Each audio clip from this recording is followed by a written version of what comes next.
كتاب الله دستوري وخير الخلق أسوتنا. The story of Yusuf alayhi salam can be broken up into 12 parts. If you know the story, you can easily, as it is in Surah Yusuf, you can break it up into 12 parts. I'll tell you why I'm telling you this. When I was in college, before I was even interested in Islam, I took a course called World Literature. And in that course, we studied some parts of Plato's Republic, Aristotle. We even studied actually the Communist Manifesto. We read some things from the Confucius. We read some things from the Bible. We read something from the Quran. And at the time, I didn't know any Arabic. When we took this course, one of our homework assignments was to compare the story of Joseph in the Bible to the story of Yusuf alayhi salam in the Quran. That was a homework assignment. And the only thing I had was the translation. Now I'll tell you what happened at the end of that homework assignment later, but let's go back to this. How many parts did I say the story has? What surah number is it? Anyone know? 12. Surah number 12 has 12 parts. Interestingly. Anyway, here's the first part. Yusuf alayhi salam sees a dream. The second part, his brothers make a plan against him. The third part, and by the way, the plan succeeds and he's taken away from his family, you know what happens. The third major part, the wife of the minister tries to seduce Yusuf alayhi salam, the test that he was put through. So the first part was the dream, the second was the brothers, the third was the wife of the minister, the fourth one was when she called the ladies. She called all of the ladies and they also fell in and they, did what they did with the knife. They weren't very good with knives. And then the fifth part, Yusuf alayhi salam ended up in jail. You guys know that part?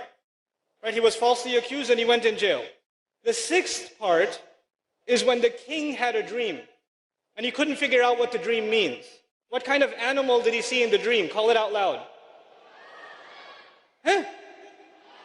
A cow. Very good. That's a very loud cow over there. Okay. Now, the seventh part is that the dream that he had gets interpreted by Yusuf alayhi salam. So he doesn't know what to do with the dream. They send for Yusuf alayhi salam, he interprets the dream.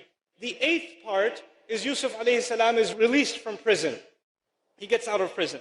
The ninth part is the women, remember those ladies with the knives? They confess. They admit that they did something wrong. The 10th part, the wife of the minister also confesses.